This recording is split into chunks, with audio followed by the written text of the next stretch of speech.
Muito obrigado. Muito obrigado. Ósculo santo. Amém. Ósculo bom. Ósculo bendito. Esse é um homem de Deus. É um carioca. Do Rio de Janeiro tem coisa boa, rapaz. Que bom, né? Nós vamos ouvir a voz de Deus. Deus tem dado à Igreja Batista esse servo. E Ele tem dado esse servo para nós também. E é bom a gente ser amigo, não é? Tem amigo que é mais chegado que irmão, não é? Parece que eu conheço ele há uma década, vocês não sabem. Eu conheci ele esses dias. Mas a conexão é forte, é poderosa. Está sentindo aí, meu irmão? Brincadeira. Vamos ouvir a voz de Deus. O legal é que depois que o pastor falou, tá sentindo aí, alguém falou assim, eita glória! Boa noite, meus irmãos. Graça, misericórdia e paz da parte de Deus Pai e de Cristo Jesus, nosso Senhor. Foi o que nós lemos na 2 de Timóteo, capítulo de número 1, versículo 2. E eu louvo a Deus por estar aqui mais uma noite junto aos irmãos em culto solene ao Senhor. Feliz dia do Senhor. Hoje é domingo, o primeiro e o melhor dia da semana. Glória seja ao Senhor pelo privilégio de estarmos como igreja, cultuando a esse Deus que é eterno, que é bendito, que nos salvou em seu amor e em sua graça. Agradeço ao pastor, ao reverendo Juan Pantaleão, como ele já disse. Tem pouco tempo, tem alguns meses que a gente se conhece, mas essa é a beleza, ou uma das belezas do Evangelho. Parece que a gente já se conhece há bastante tempo. O Evangelho tem dessas coisas, de nos aproximar e de nos dar irmãos que são muitíssimo chegados. E eu louvo a Deus pela vida, pelo ministério fiel do pastor Juan frente a esta igreja. Eu agradeço o convite dele, o carinho dos irmãos, mais uma vez agradecendo a irmã Maria dos Anjos pelo convite de ontem. Fiquei muito grato, muito alegre ver as irmãs aqui num trabalho tão bonito, tão sólido. Ontem eu pude vir com a gravata combinando com elas, mas fui tão zoado que eu falei que hoje eu viria de tradicional, viu? É bênção. Eu estou acompanhado da minha esposa, a Larissa. Não sei se ela está por aqui ou se ela foi lá para trás por conta. Está lá, ó. Está na tonalidade que dá logo para ver, né? E junto a ela está o nosso pequeno Tito. Coisa linda do Senhor. Não mereço. Até isso é graça. Puxou a mãe, viu? É lindo demais o Tito. E o Isaac, que é o nosso mais velho, não veio. O Isaac esteve ontem com a gente, mas hoje o nosso presbítero Paulo Afonso, que foi lá nos buscar com tanto carinho, deixou o Isaac na nossa igreja, porque o Isaac estava com medo de vir para cá de novo. Porque o pastor Juan queria batizá-lo. E ele é filho da aliança, mas ficou com medo. Brincadeiras à parte, o Isaac estava com muita saudade dos seus colegas, dos seus amiguinhos, ficou bastante feliz de estar aqui ontem, mas quis estar lá na nossa igreja. Nós então atendemos esse pedido. Sem mais delongas, meus irmãos, com o coração cheio de alegria e de gratidão, realmente pelo convite, eu quero que os irmãos possam juntamente comigo abrir o exemplar bíblico ou acessá-lo na carta de Paulo aos Efésios, no capítulo de número 2.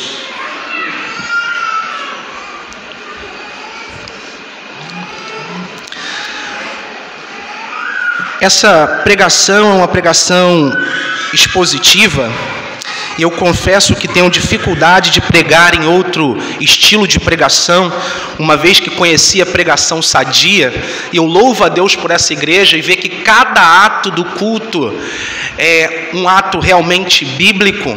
Eu realmente glorifico ao Senhor, porque isso está cada vez mais escasso. Ver um culto em atos, cada um deles totalmente centrado na verdade do Evangelho, na pessoa bendita de Jesus Cristo. E eu creio que a pregação expositiva é a melhor pregação para o povo de Deus. Ler a Bíblia, explicar a Bíblia e aplicar a Bíblia e somente ela. Efésios capítulo de número 2, versículos de 6 a 10.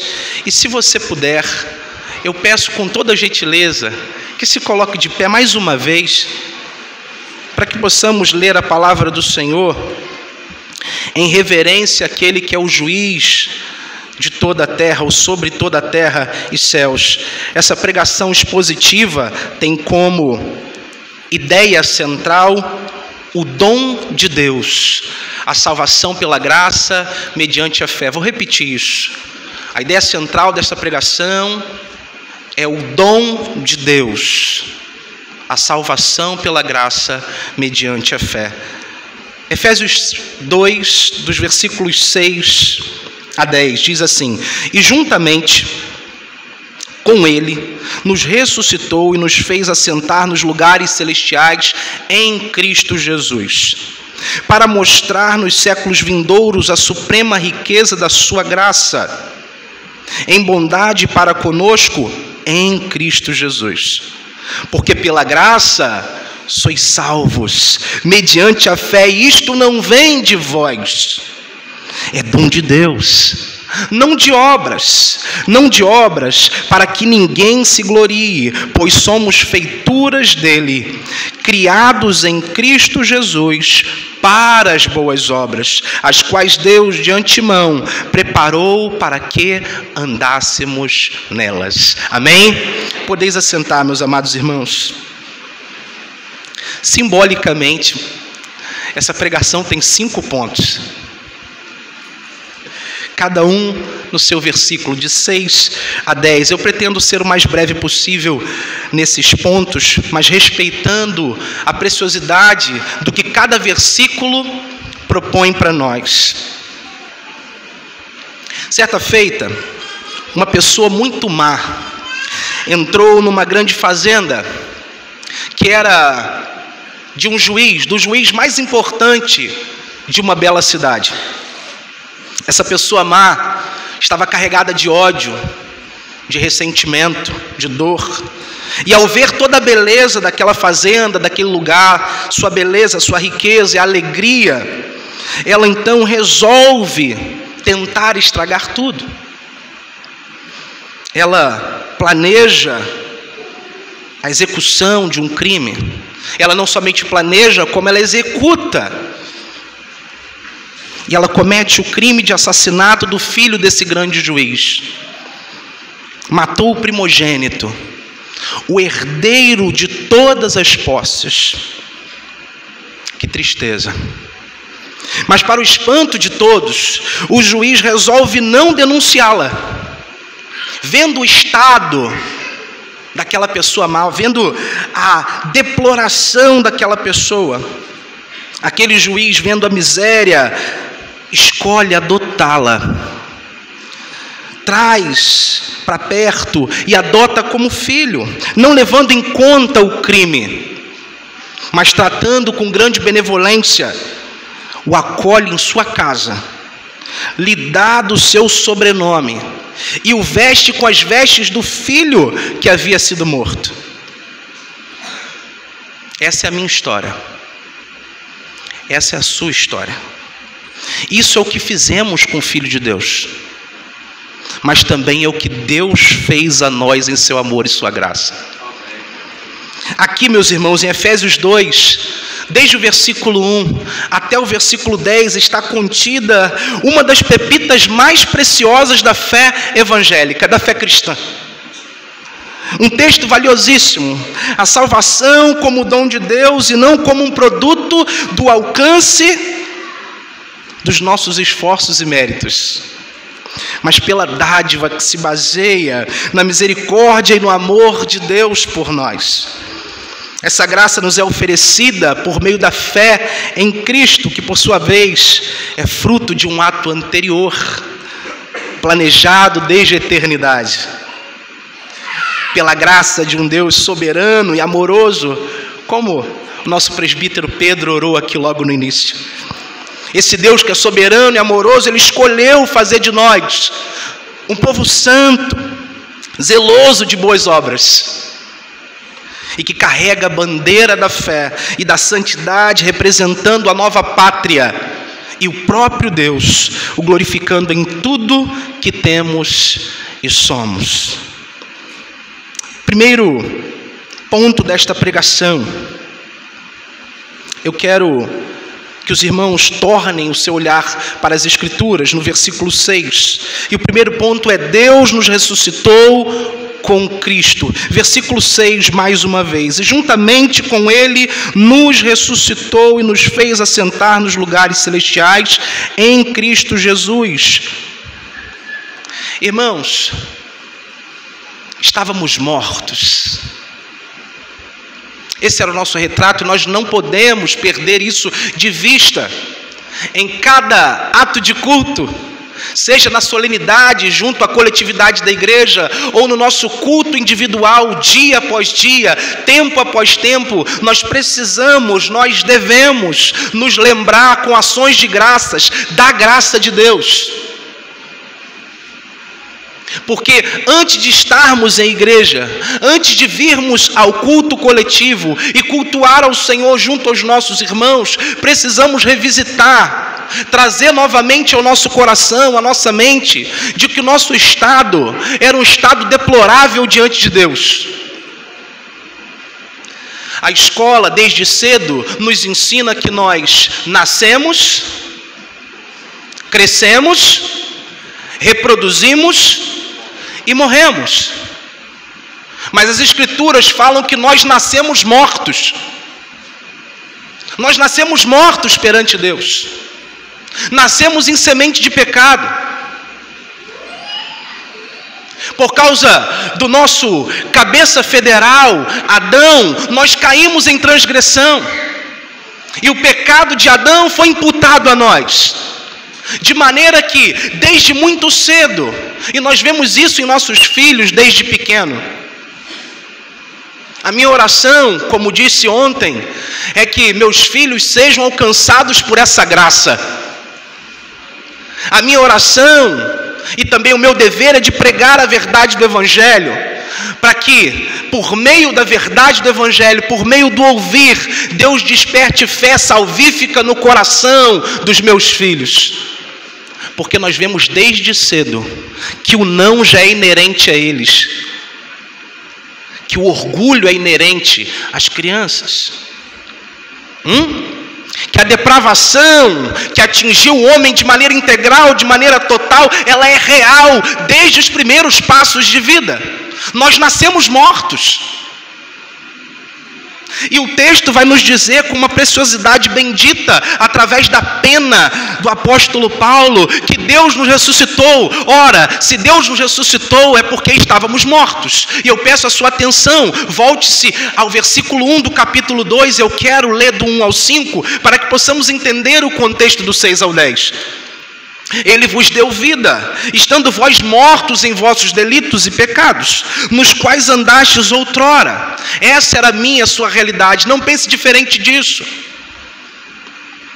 Segundo o curso deste mundo, segundo o príncipe da potestade do ar, do espírito que agora continua a atuar nos filhos da desobediência, entre os quais, versículo 3, também todos nós andávamos. Paulo se inclui. Paulo aqui junta judeus e gentios.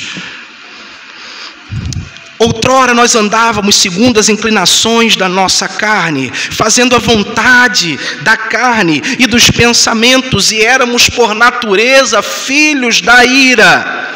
Repita comigo: filhos da ira. Era isso que nós éramos. Era esse o estado a qual Deus nos olhava. Filhos da ira, como também os demais. Mas Deus, olha o versículo 4. Mas Deus, sendo rico em misericórdia, por causa do seu grande amor com que nos amou, e estando nós mortos em nossos delitos, nos deu vida juntamente com Cristo. Pela graça sois salvos. Não temos participação nenhuma na nossa salvação. John Piper vai falar sobre isso. John Piper vai falar que a salvação nos humilha a tal ponto que toda a glória da salvação pertence a Deus e nós não temos participação nenhuma na salvação. Cuidado em achar que Deus te deve alguma coisa em te salvar. Cuidado em achar, e talvez você não professe com a boca, mas na prática, lá no fundo do coração, pode pensar que soma crédito com Deus. Não! Estávamos mortos. Você já viu um morto falar? Meus irmãos, se eu ver um morto falar, eu sou crente, mas eu acho que eu dou uma corrida. Seria algo no mínimo assustador. Já pensou, reverendo Juan? Mas morto do nada ali dá uma falada, eu não sei. Morto não fala. Morto não levanta a mão. Morto não fala, eu aceito. Morto está morto. Não tem vida. Jaz, acabou. Estávamos assim perante o Senhor. Isso é uma palavra para você que é crente de longa data, para você que é um cristão, para você que já professa a fé salvífica na pessoa de Cristo e nele somente, mas para você que hoje visita esta casa, para você que hoje talvez veio pela primeira vez nesta igreja. Entenda que a salvação, ela inicia e ao mesmo tempo ela é concluída em Deus. Deus é o autor e Deus é o consumador. Cuidado com a ideia de que por aí afora falam, ensinam, pregam, se é que podemos dizer assim, de que Deus joga um bote e nós precisamos agarrar esse bote para então ser salvos. Deus proporciona um bote, nós estamos nos afogando no mar do pecado. Não, a gente estava morto. E morto não segura bote. Deus teve que quebrar os grilhões da morte. Deus teve que proporcionar Cristo Jesus para então nos ressuscitar. E nos ressuscitando, nos dá fé nele. E nós devemos o bendizer por conta desta verdade preciosa que as Escrituras nos afirmam. Deus nos ressuscitou com Cristo, ou em Cristo. Uma das maiores expressões que Paulo utiliza, não só na carta aos Efésios, mas em todas as suas cartas. Com Cristo, em Cristo, unidos à pessoa de Cristo. Porque não há evangelho sem Cristo, não há culto sem Cristo, não há pregação verdadeira sem Cristo, não há vida cristã sem Cristo, não há igreja sem Cristo, muito menos salvação sem Cristo. Cristo é o centro do nosso discurso. Cristo é o motivo da nossa canção. Cristo é a própria salvação. Precisamos de Cristo e de nada mais. Cristo basta. Cristo é suficiente. É com Cristo que nós somos ressuscitados. Mas o texto ainda avança. E num segundo ponto, nós vamos ver a demonstração incomparável da graça de Deus para conosco. Versículo 7, atente-se comigo. Para mostrar nos séculos vindouros a suprema riqueza da sua graça em bondade para conosco em Cristo Jesus. Olha a expressão de novo, porque tudo que Deus faz na salvação em favor do seu povo é por meio de Cristo Jesus. E Deus realiza essa obra redentora, Deus realiza essa obra maravilhosa de salvação em homens e mulheres pecadores, pecadoras, que antes afrontavam a santidade de Deus de maneira voluntária, por meio de Cristo, a fim de manifestar a sua graça. E a ilustração inicial é para mostrar que nós éramos aquela pessoa má, aquela pessoa detestável, odiosa, aquela pessoa que por conta dos seus pecados queria estragar tudo. E a graça não é apenas um favor imerecido. Quando a gente fala de graça, a maior parte das vezes vem na nossa mente, no nosso coração, favor imerecido. Permita-me, reverendo Juan, eu tenho um pouco de tristeza disso, porque a graça é muito mais do que isso. A graça não é apenas um favor para quem não merece. A graça é o presente no lugar da punição. Merecíamos punição, castigo, e eterno, por afrontar a santidade de um Deus eterno, cometer pecado contra um Deus eterno. Mas Deus resolve nos presentear. É como um filho que nos desobedece de maneira contumaz, e ao invés de nós darmos uma coça, depois pode tirar aí, tá, meu irmão? Que vai que o conselho tutelar intima o pastor Juan. Aqui não é coça, aqui é pisa, é isso mesmo? Aqui é pisa. Ao invés de darmos uma pisa no filho, nós levamos no shopping e banqueteamos com o McDonald's. Isso é graça. A graça é o presente, é a dádiva no lugar da punição, é o céu no lugar do inferno, é a vida eterna no lugar da morte eterna, é presença de Deus constante e infinita no lugar daquilo que nós mereceríamos, o afastamento total de Deus, da sua graça e da sua glória. Deus assim resolve fazer ao seu povo, aos seus eleitos, aos quais Ele amou desde a eternidade. E aqui quebra todo o nosso orgulho. Cuidado com você que talvez possa ser vaidoso, vaidosa, orgulhoso, orgulhosa quanto à salvação. Na salvação não há espaço para orgulho, a não ser que nós venhamos nos orgulhar e nos gloriar na glória de Deus. Porque Deus não te amou por nada que você possa fazer por Ele. Deus não te amou por causa do seu sobrenome. Deus não te amou por conta da sua conta bancária. Deus não te amou por causa do seu intelecto. Deus não te amou porque você é membro da igreja A, B ou C. Deus resolveu nos amar antes mesmo de haver a criação. Isso quebra todo orgulho. Como diz a canção do Projeto Sola, antes do tempo existir, escolheu-nos para si. Eu posso reafirmar dizendo que antes de haja luz, houve cruz. Antes de haver criação, houve redenção. Deus nos amou anteriormente, antes que nós pudéssemos fazer qualquer obra para Ele. E veremos mais à frente que obra nenhuma proporciona salvação. Pelo contrário, as boas obras são preparadas para aqueles que são salvos. Não é pelas obras, mas para as boas obras, a fim de que glorifiquemos a Deus em tudo.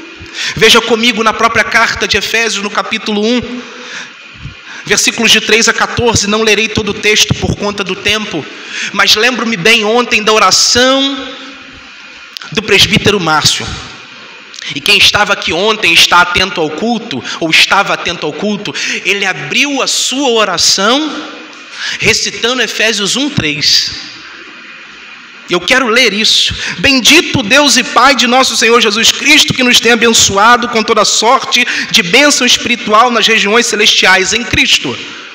Mas o texto continua: assim como nos escolheu nele, antes da fundação do mundo, para sermos santos e irrepreensíveis perante ele, e em amor nos predestinou para ele, para a adoção de filhos por meio de Jesus Cristo, segundo o beneplácito de sua vontade. Deus nos amou antes mesmo de nós nascermos.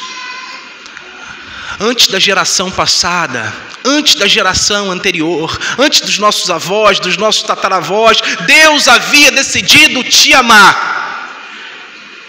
E claro que eu falo isso direcionado para a igreja, direcionado para os salvos, direcionado aos eleitos do Senhor, eleitos que não se orgulham disso,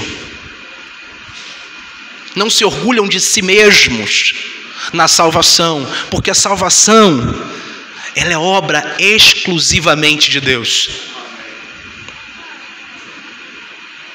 Nós chegamos no versículo 8, um versículo tão conhecido por nós, o versículo 8, que talvez seja a chave, o ápice desse texto, onde vai justamente dizer sobre o dom de Deus.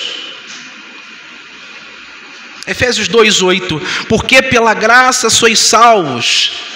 E há um mecanismo. Somos salvos mediante a fé.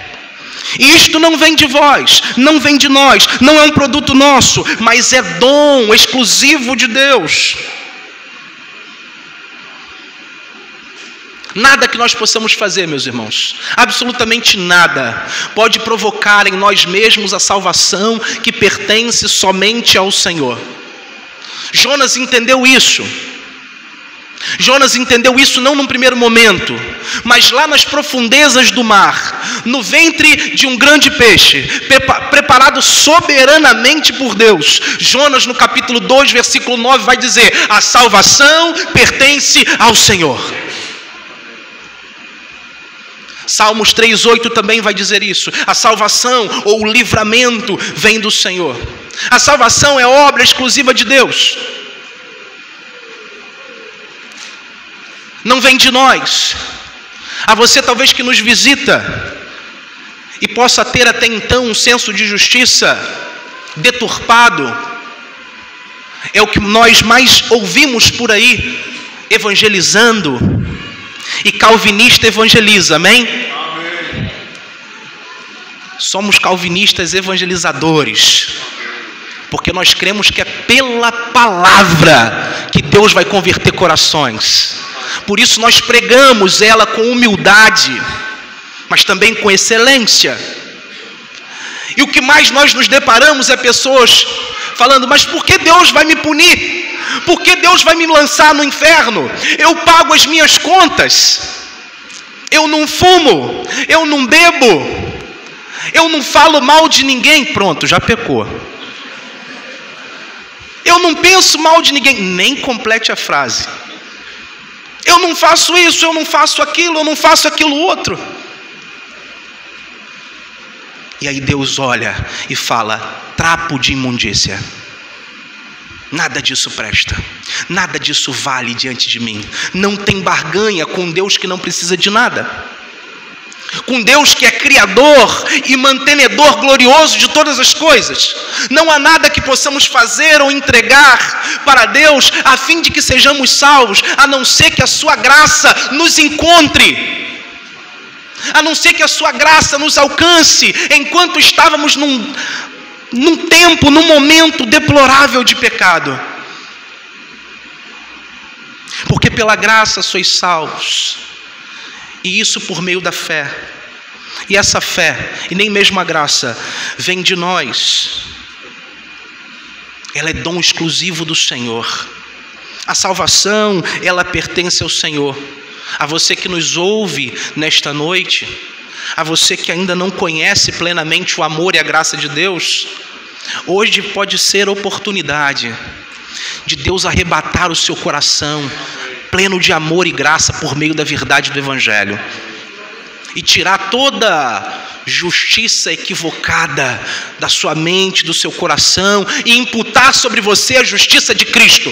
Fazer essa troca santa, pegar seus pecados e colocar em Cristo, e pegar a justiça de Cristo e imputá-la sobre a sua vida. Então te tornar justo perante Deus. Porque enquanto não professamos fé em Cristo somente, o que repousa sobre nós não é a graça, mas é a ira.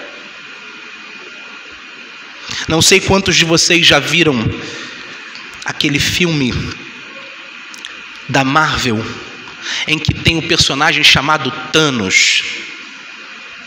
Os mais jovens devem saber disso.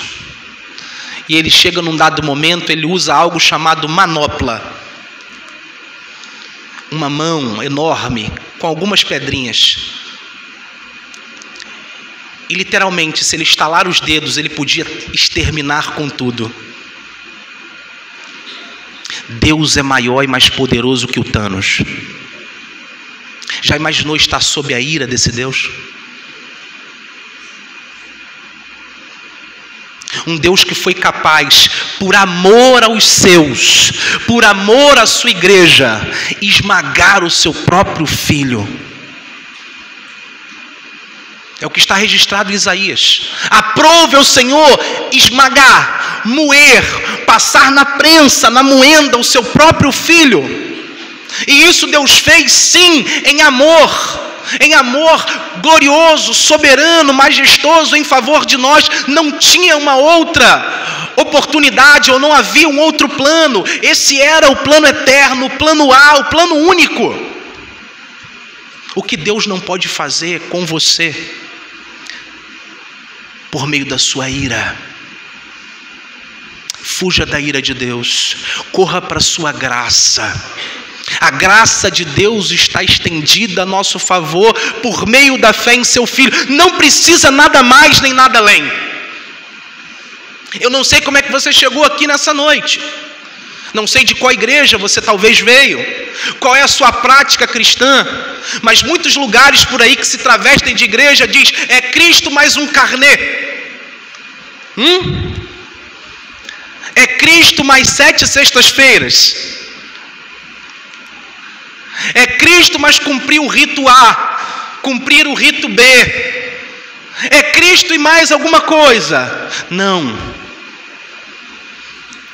A graça salvadora de Deus é Cristo e só Ele. Ele basta. Precisamos somente da fé em Cristo. Nada mais precisamos além de Cristo. E sim, por meio da fé em Cristo, nós vamos nos envolver com a noiva de Cristo. Nós vamos buscar crescer na palavra de Cristo. E tudo que é inerente a Cristo, nós vamos nos agarrar e vamos amar. Estaremos entrelaçados em seus laços de amor. Mas Cristo é suficiente para a igreja. Cristo é suficiente para a sua salvação. Esse é o dom de Deus. A graça. A salvação pela graça mediante a fé. Mas o quarto ponto está no versículo 9.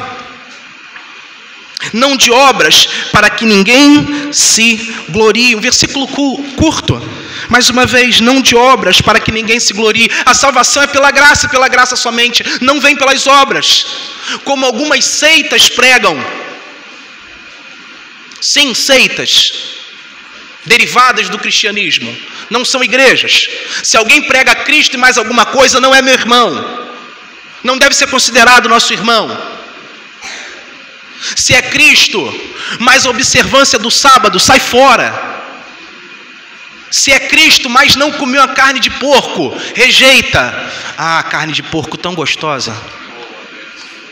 Aleluia, né, pastor? A carninha de porco, só para completar ainda com café. Precisamos de Cristo.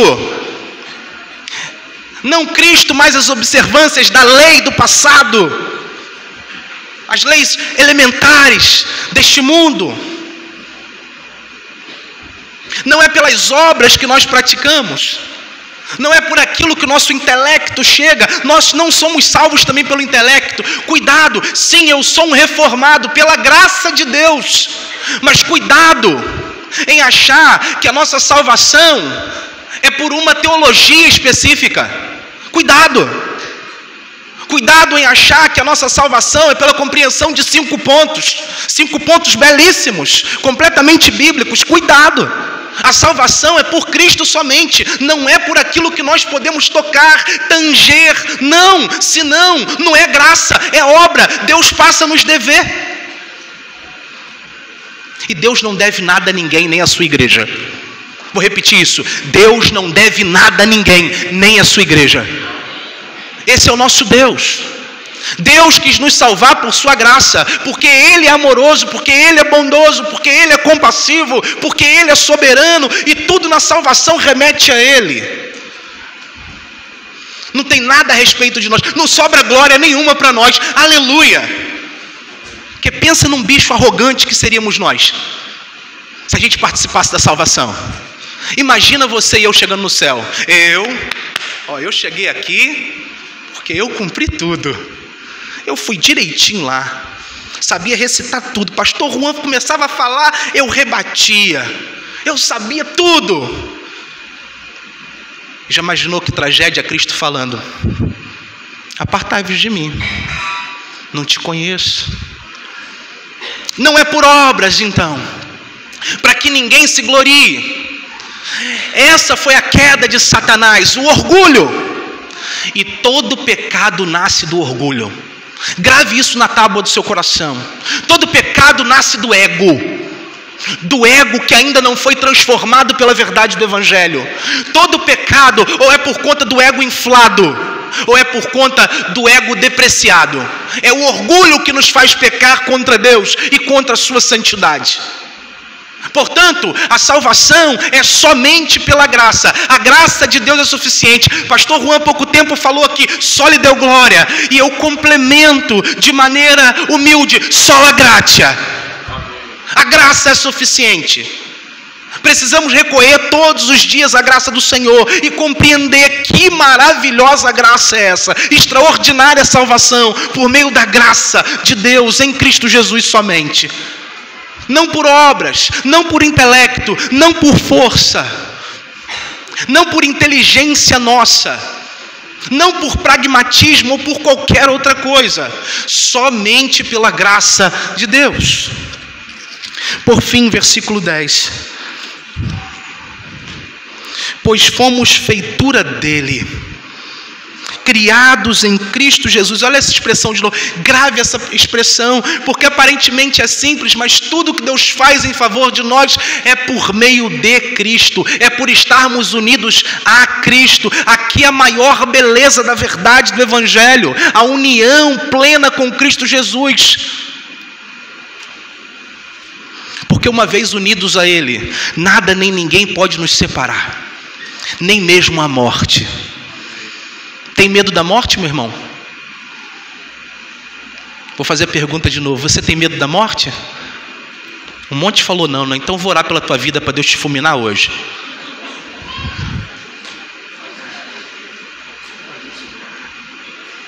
É claro que não.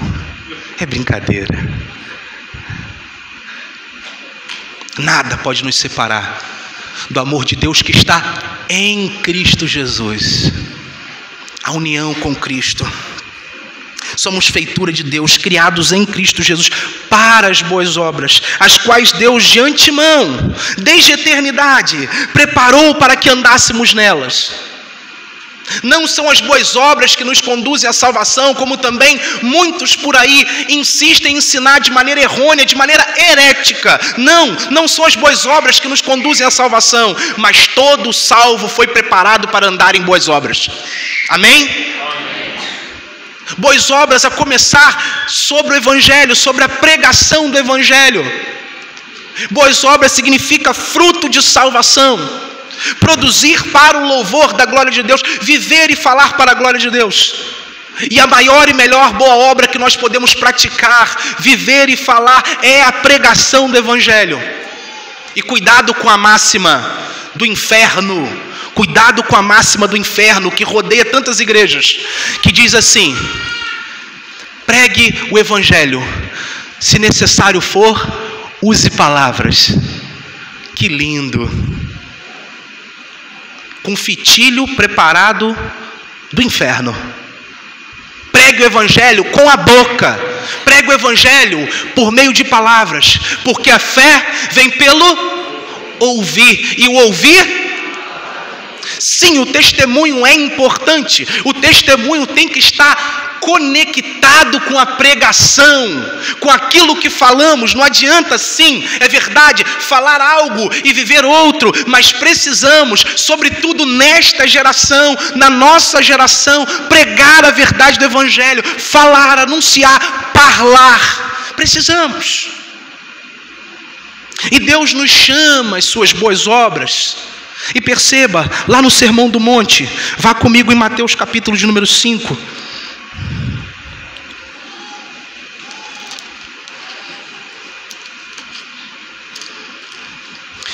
Mateus capítulo de número 5, no versículo 16, na pregação do Deus homem, na maior pregação de todos os tempos.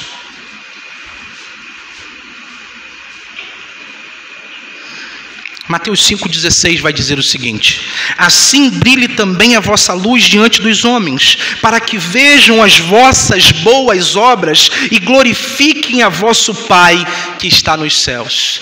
É necessário que as pessoas olhem para nós e vejam presencie o brilho de Cristo através das nossas boas obras, e por meio dessas boas obras, fruto da salvação graciosa de Deus sobre nós, as pessoas, os homens e mulheres, glorifiquem a Deus Pai.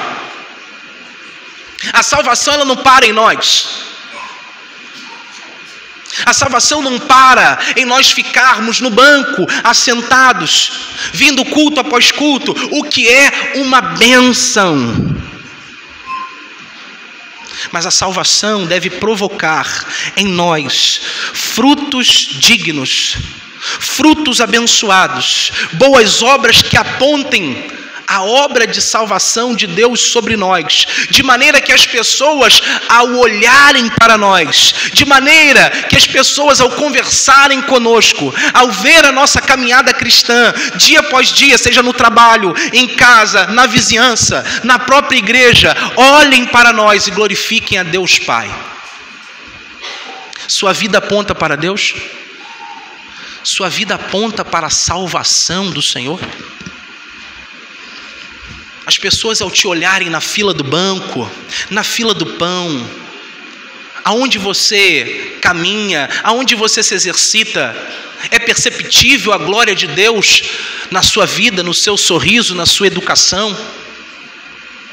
Esses dias, eu ando muito de aplicativo, e andando nos aplicativos aqui, eu faço questão por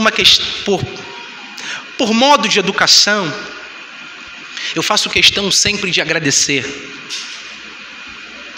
No início, no final da corrida. É um hábito meu. É algo que Deus tem me dotado apesar de mim. Minha esposa vai pegar água para mim, quando ela me dá água, eu falo, muito obrigado. Ela ainda está, a gente vai para 14 anos de casado e ela ainda está se acostumando com isso. Tem vezes que ela acha que é obrigação dela. Não, não é. É um favor que eu preciso agradecê-la. Ela não tem que me dar nada. Eu louvo a Deus pela vida dela e eu agradeço. E a questão é que às vezes um simples agradecer no aplicativo, onde for, faz toda a diferença. Justamente esses dias, há poucos dias atrás, quando então fiz isso de algo tão simples, ofereci à pessoa que estava entregando algo para nós no aplicativo em casa. A pessoa falou assim, você não é daqui? Falei, mas como assim? Deve ser o meu S puxado, né? Meu Duque de Caxias. Deve ter descoberto que eu sou do Rio. A pessoa, não, você não é daqui. E eu esperei ela completar ela, porque as pessoas daqui não são educadas. A gente está rindo, mas é trágico. Porque isso diz sobre nós. Não é verdade? Precisamos, podemos e devemos acabar com essa cultura. Porque o crente é aquele que vive em boas obras. Não para ser salvo, mas porque já foi salvo. Então, o obrigado está no coração, está na boca. O de nada, o bom dia, o boa tarde, o boa noite, o graça e paz. Não por obrigação, mas porque fomos salvos. Porque antes a gente estava morto e agora fomos vivificados por Deus em Cristo Jesus, para brilhar a glória de Deus nesse mundo corrompido e cheio de trevas. Eu quero finalizar com aplicações práticas para nós nessa noite.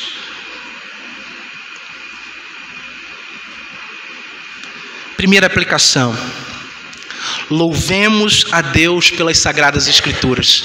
Se você tem o hábito de fazer isso aqui na igreja, não sei se tem, não quero estar trazendo um mau costume. Se tiver, de antemão peço perdão ao pastor, mas se você puder anotar, anote isso, para que você possa praticar ao longo da semana. Aplicações práticas é o resumo daquilo que foi falado, que foi pregado. E talvez você esteja pensando assim, mas eu já ouvi isso tudo. Mas o Evangelho é isso, é repetição. O Evangelho não tem nada de novo, é eterno. As palavras do Senhor são eternas, são permanentes. E uma aplicação prática para nós nessa noite é: louve a Deus pelas Sagradas Escrituras. Hoje você já deu graças a Deus pela palavra? Palavra que foi lida no culto pela manhã, como eu percebi aqui o Antigo Testamento, agora à noite o Novo Testamento. Você já agradeceu a Deus pelo acesso que você tem? Tem a Bíblia no smartphone, você tem a Bíblia em livro e você pode ler livremente isso.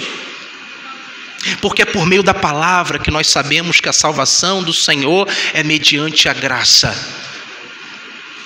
É pela palavra de Deus, não por opinião humana. Se a gente não conhece a palavra, vai dizer Charles Spurgeon, vamos ficar sempre refém das opiniões humanas.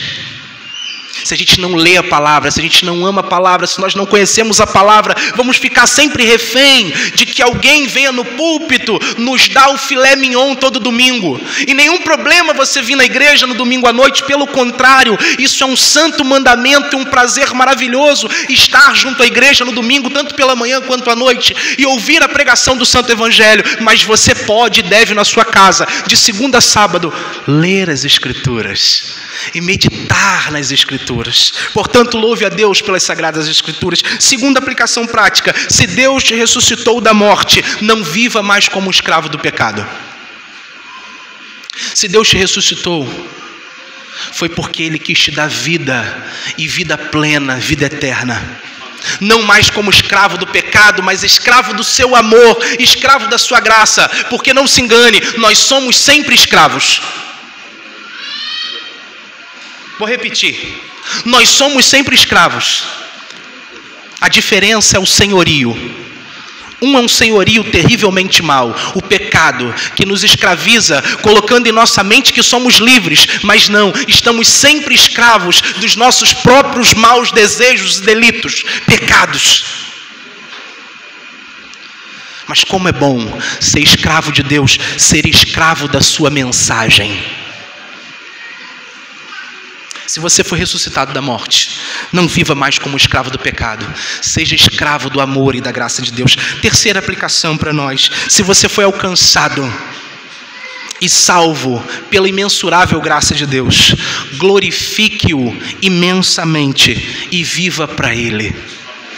Se você foi salvo, se você é um salvo, se você é uma salva, viva a vida para a glória de Deus.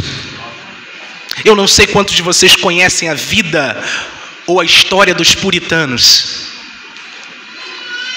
E os puritanos cunhavam um termo chamado corandeu. A vida diante de Deus, a vida perante a face de Deus. Cortando lenha, corandeu. Cozinhando, corandeu. Arrumando a casa, corandeu. Para as irmãs no contexto de hoje, lavando a louça, aquela desse tamanho, cheia de gordura. Deus que nos livre. Corandeu. É para a glória de Deus, é diante da face de Deus. Os homens trabalhando duro, suando, matando um leão por dia, corandeu. Na labuta ministerial, corandeu. No relacionamento entre pessoas, com pessoas difíceis de amar, corandeu. Vivendo para a glória de Deus, praticando um cristianismo puro e simples diante da face de Deus. Quarta aplicação: a salvação, a santificação e a vida da igreja só é possível pela maravilhosa graça de Deus. Tinha tudo para dar errado um ajuntamento de pessoas assim, com cabeças diferentes, com culturas diferentes. Imagina um carioca no meio de nordestino, vai dar ruim. Mas a graça faz dar certo. A graça faz com que vivamos em comunhão, em união, para o louvor da glória de Deus. Só é possível a salvação, a santificação e a vida em igreja por meio da graça do Senhor. Quinta aplicação: a salvação pertence ao Senhor.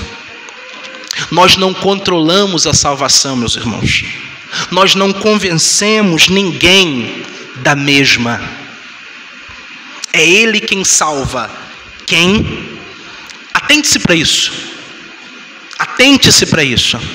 Grave bem lá na tábua do seu coração. É Ele, é Deus quem salva. Quem, quando, onde e como quiser. A salvação, ela pertence ao Senhor e somente a Ele. Nos cabe pregar a verdade do Evangelho, a nós mesmos e a todos quantos aparecerem em nosso caminho, desde os da nossa casa, aos da nossa igreja. Não, aos crentes não precisa pregar, precisa sim, sobretudo nessa geração. Pregue o Evangelho e deixe a obra com o Espírito Santo de salvação, porque o Espírito Santo vai convencer e converter quem Ele quiser. Sexta aplicação: a fé verdadeira ou a fé salvífica, ela nos conduz a uma vida prática de devoção e piedade em santidade. A verdadeira fé, a fé cristã, a fé salvífica, porque há várias fés por aí. Até o ateu tem fé. Até o ateu. Ele pode não ter fé no Deus das Escrituras, mas ele tem fé em alguma coisa, em alguém, ou em si mesmo, ou no seu intelecto, ou no seu diploma. O ser humano, ele crê. Nós fomos dotados de crença, nós fomos dotados de vontade de adorar. Mas só a fé verdadeira, a fé salvífica, a fé no Filho de Deus, no próprio Deus encarnado, entabernaculado entre nós, Jesus Cristo, plenamente Deus e plenamente homem. É por meio desta fé, na fé em Cristo Jesus, que nós podemos e devemos ter uma vida prática de devoção e piedade em santidade. Viva em santidade para o louvor da glória de Deus. Sétima e última aplicação: olhe para Cristo.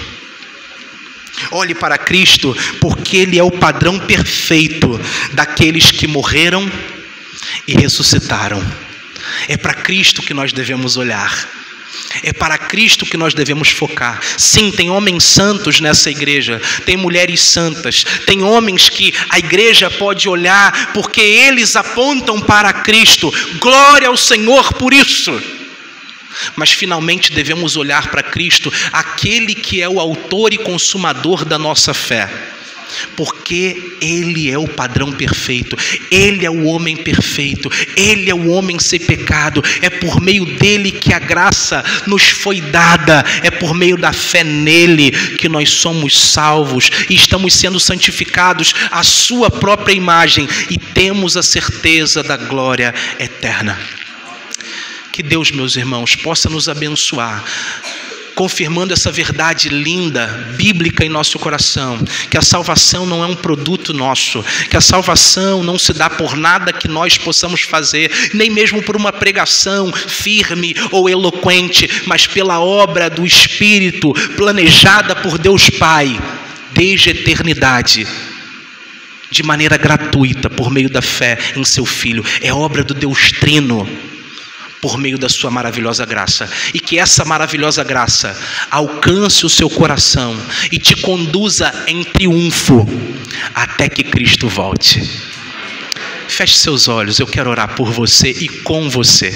Pai, muito obrigado, porque a tua palavra mais uma vez foi pregada, apesar de mim, apesar de quem sou, apesar dos meus erros, falhas e pecados.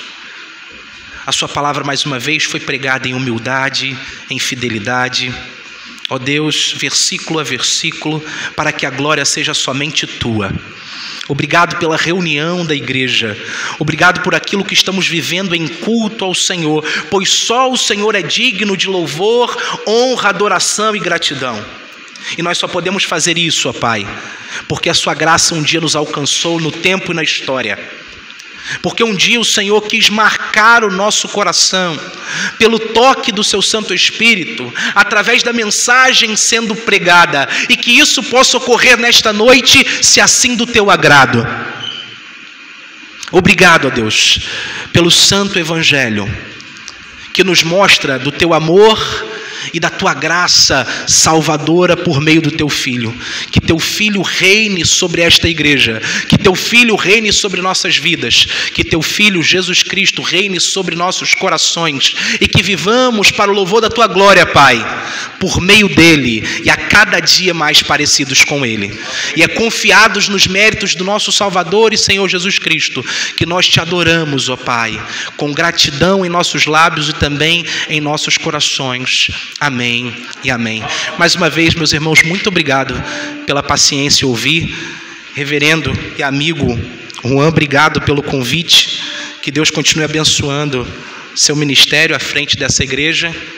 Que Deus abençoe os irmãos de maneira plena por meio de Cristo Jesus. Amém, amém. Deus abençoe.